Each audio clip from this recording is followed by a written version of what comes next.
what kinds of questions are going to come up as you begin adventure with a brand new mentoring client, mentoring partner, someone who is desiring to start a new business. They have a big entrepreneurial vision and idea, and they are looking to you to help them with that idea, to enable them to clarify their goals, to clarify their vision, to make sense of what it is that they are trying to do in starting this new business adventure. What are some questions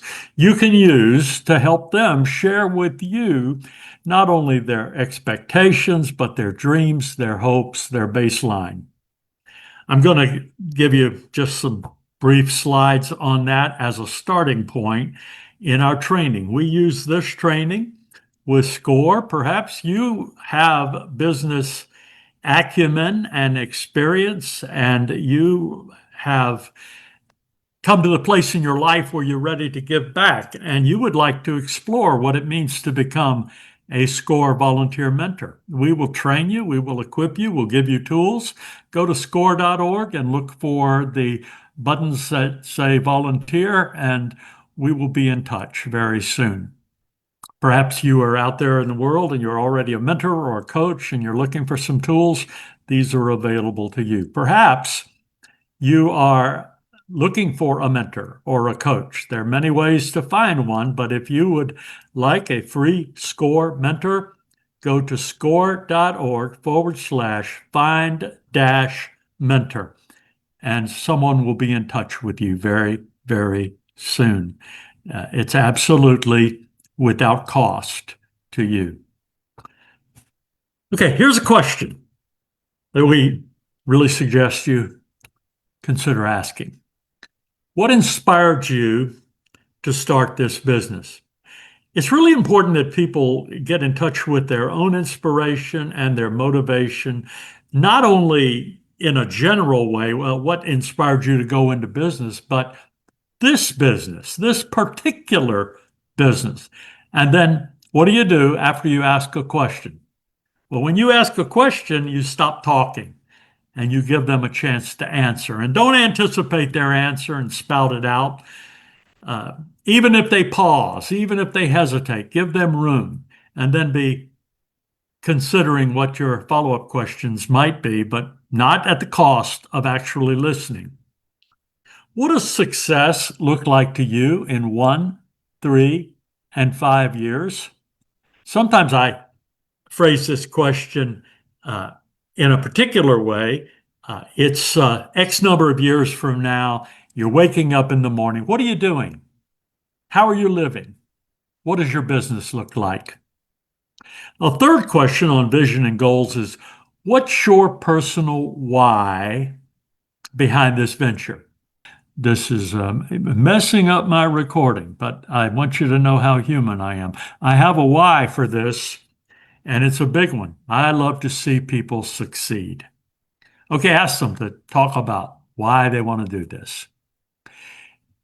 Under the current state of their business, where is it now in terms of revenue, traction, and team? If they're just getting started, it's maybe at zero. Maybe they haven't launched, but they may be coming to you reinventing their business or a month or two into what they're doing.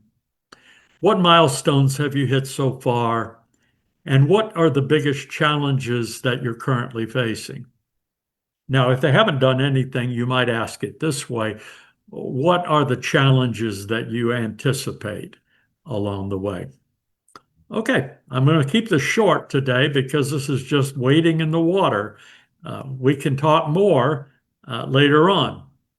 What's keeping you up at night? It's a pretty general and vague question, isn't it? But what's bothering you? What are you thinking about when you are closing the day and everything goes quiet and you are running things through your mind. It can be good, it can be bad. It can be neither, but it's actually something they're mulling over. Where do you feel stuck or unsure? Maybe they're trying to write a business plan and they just can't get off of a certain point. They can't think it. Well, that will be a clue as to where you might do some coaching and mentoring. What have you tried that hasn't worked? That's always a good and a very important question. What has not worked? Okay, let's go on. What are you hoping to get from this mentoring relationship? You want to have your expectations on the same level.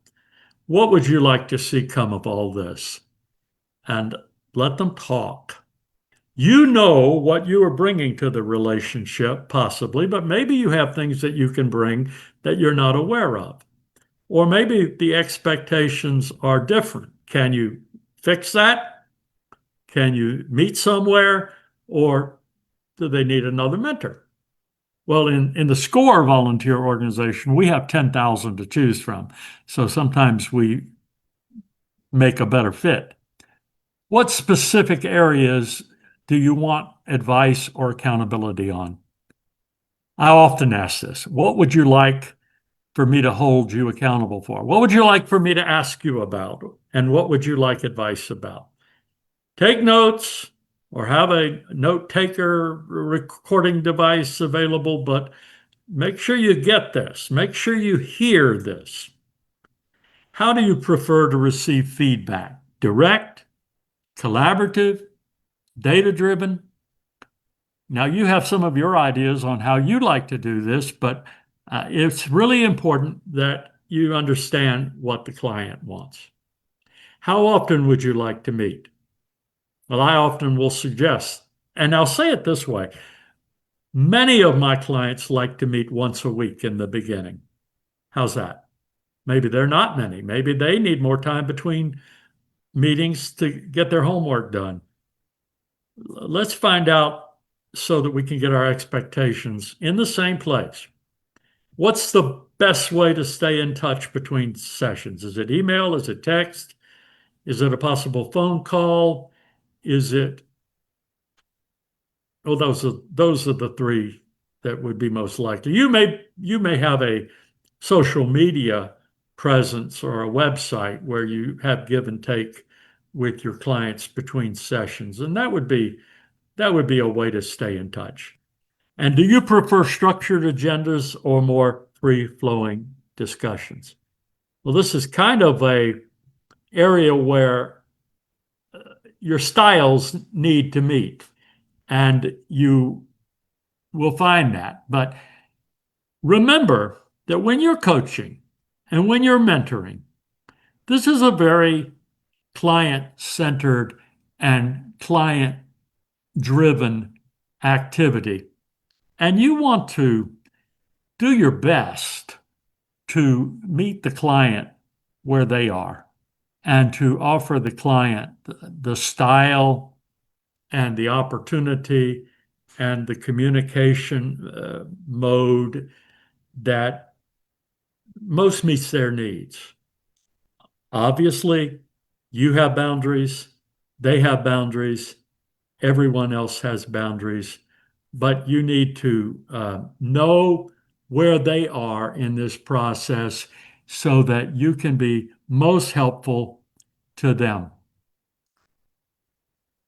And I seem to be talking to myself out loud. I seem to be going over. I'm having multiple mistakes today, and maybe that's a good thing in mentoring, is to know that we are all human and we're all working on this together.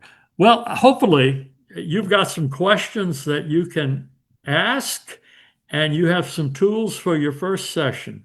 I look forward to being a part of your uh, work experience and your goals. And as a mentor to mentors and a coach to mentors, that's a great privilege for me. So we will be talking to you next time about that.